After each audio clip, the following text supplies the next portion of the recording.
متصل کرنے کا حکم دیا ہے، ان کے درمیان میں فساد پیدا کرنا قرآن کی نظر میں جرم ہے، نہیں ہونا چاہیے۔ خدا نے صلہ رحمی کا حکم دیا ہے عزیز و اقارب کے ساتھ، تو لہٰذا اور اسی طریقے سے اس مقدس مہینے کی جو تعلیمات ہیں، ان تعلیمات میں سے ایک بڑا جو تعلیم، البتہ اس ضمن میں بہت ساری چیزیں میں آپ کی خدمت میں عرض کر سکتا ہوں، لیکن بہرحال دو نکتے خطبہ شعبانیہ میں پیغمبر خدا فرماتے ہیں، ایک وَوَقِّرُوا كِبَارَكُمْ، اپنے بزرگوں کے احترام و عزت کو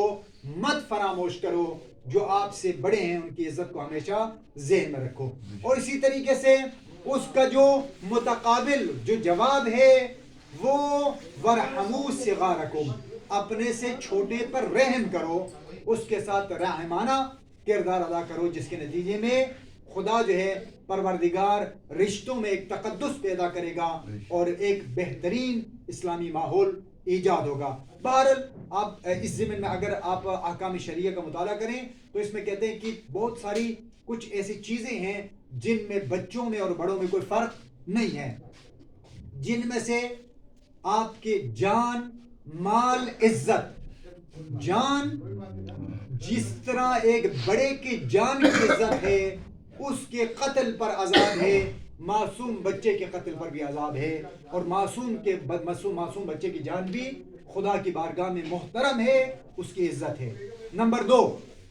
جان، اس کے بعد مال، جس طرح ایک بڑے کے مال کی آپ بغیر اجازت تصرف نہیں کر سکتے، ایک بچے کے ملکیت پر بھی بغیر اس کی اجازت کے کوئی بندہ تصرف نہیں کر سکتا۔ جس طرح باپ کسی بڑے سے نہیں لے سکتے، اس طرح کسی چھوٹے سے بھی آپ نہیں لے سکتے۔ اسی طریقے سے جس طرح کسی مثلا کوئی نماز وغیرہ ہے، کوئی محفل ہے، کوئی مجلس ہے جہاں پہ کوئی بڑا اپنی جگہ مل کے اپنی جگہ رکھ کے کوئی کپڑا شپڑا رکھ کے جاتا ہے، آپ اس کی جگہ پہ نہیں بیٹھ سکتے کہ بھائی اس نے اپنی جگہ۔ اسی طریقے سے اگر کسی بچے نے اپنی جگہ رکھی ہو تو اس پہ آپ قبضہ نہیں کر سکتے۔ اسی طریقے سے اس کے بعد عزت، حرمت المؤمن اعظم من حرمت الکعبہ،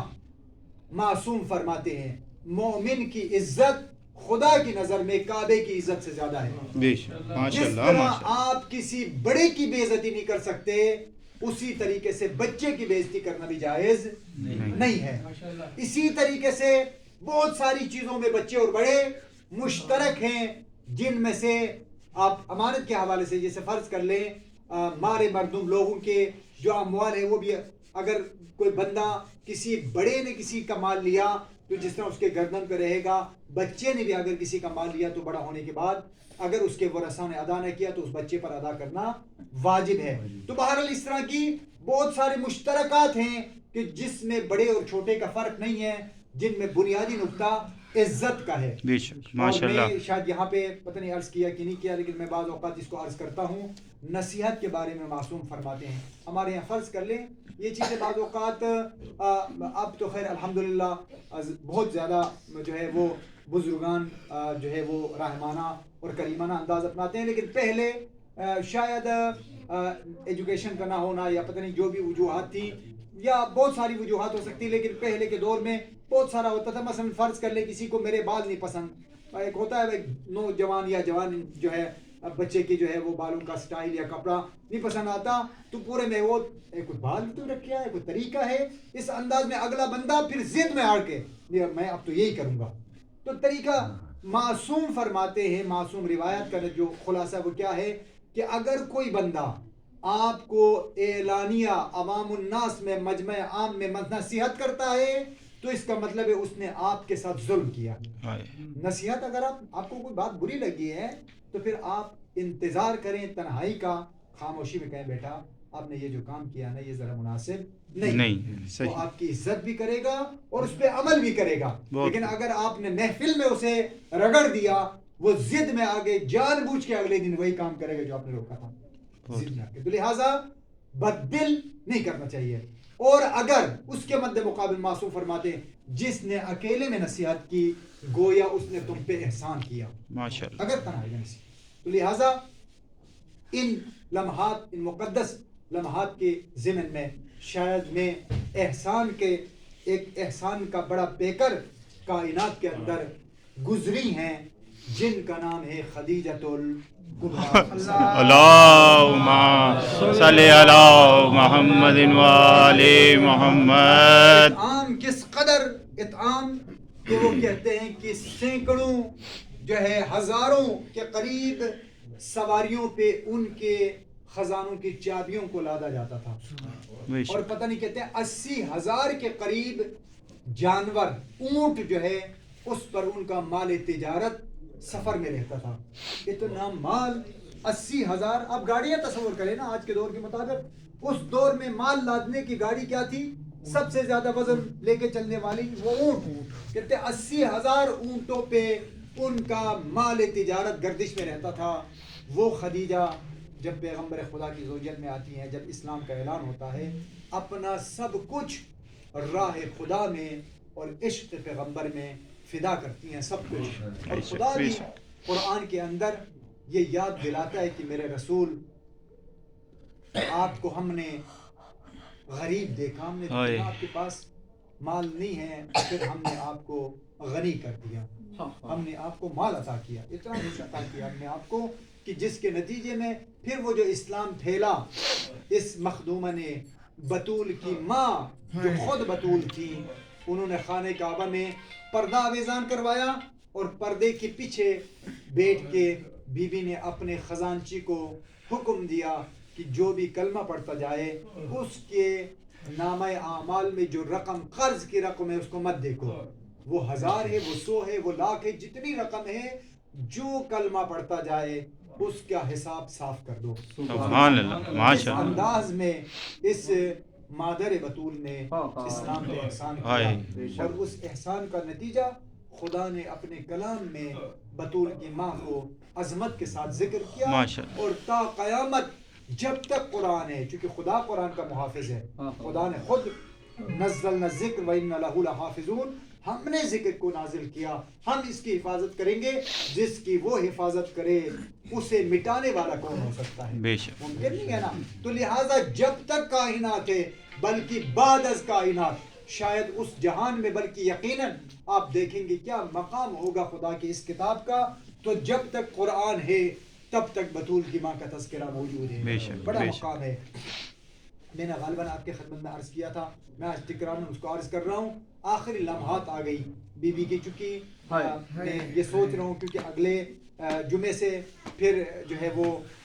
جو باقی ایام بھی ہے, مولا امام مجتبیٰ کی ایام بھی آئیں گے, پھر اس کے بعد مولا امیر المومنین کے ایام بھی. تو لہٰذا میں آج بی بی کے حوالے سے بس صرف اتنا عرض کروں کہ آخری لمحات میں کہ وصیت میں 2 حصے تھے. ایک بی بی نے بے انتہا شرم و حیا کے ساتھ اپنی بیٹی 5 سال کی بیٹی ہے, 5 سال کی ہے, کہا کہ میری بیٹی مجھے شرم آتا ہے, آپ جا کے نہ اپنے بابا سے کہیں کہ میرے پاس جو کچھ تھا میں نے راہ خدا میں دے دیا, میرے پاس اب میرے پاس میرے کفن کا پیسہ نہیں ہے. اپنے بابا سے کہیں کہ اپنی کوئی پرانی ابا مجھے کفن کے دو.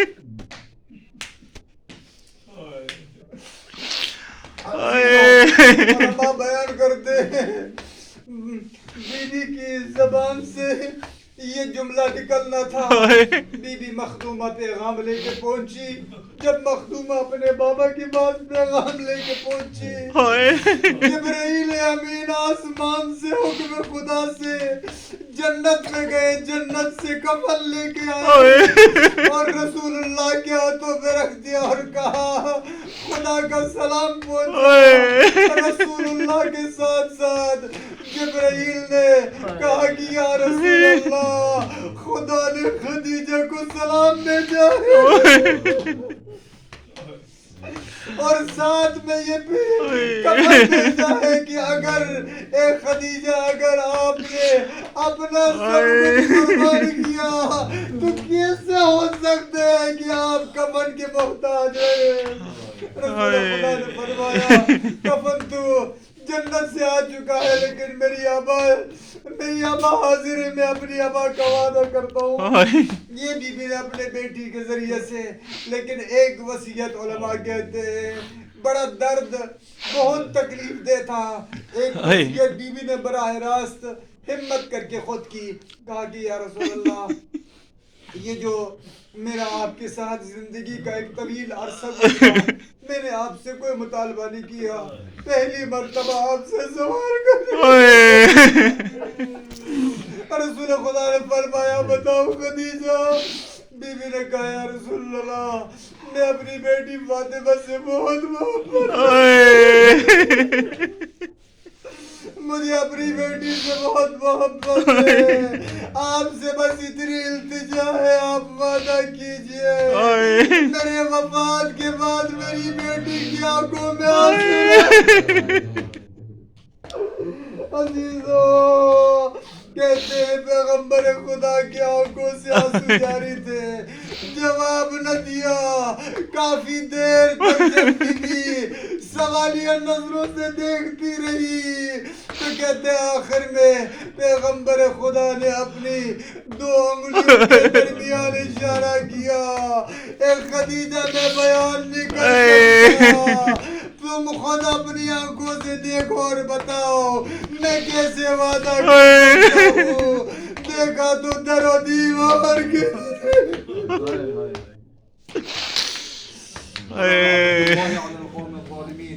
وسيعلم الذين ظلموا أي منقلب ينقلبون باسمك العظيم الأعظم العز الجل الأكرم يا الله يا الله يا الله يا الله يا الله يا الله يا الله يا الله يا الله پروردگار سورہ مبارکہ فاتحہ سمیت جو کچھ پڑھا گیا حدیث قصہ اور سورہ السلام اور اس گناہگار نے جو کچھ پڑھا، خدایا محمد و اہل بیت محمد کے صدقے میں مرحومہ سلمہ بیگم بنت سخاوت علی اور اکبر علی ولد حفاظت علی مرحوم کے پروردگار ارواح کو، اور اسی طریقے سے خاندان کے جملہ مرحومین کے ارواح کو ابلاغ فرما، الہی آمین، درجات کو بلند فرما، الہی جوار اہل بیت میں اعلی مقام عطا فرما، الہی آمین، پروردگار صغیر کبیرہ گناہوں کو معاف فرما، الہی آمین، ارواح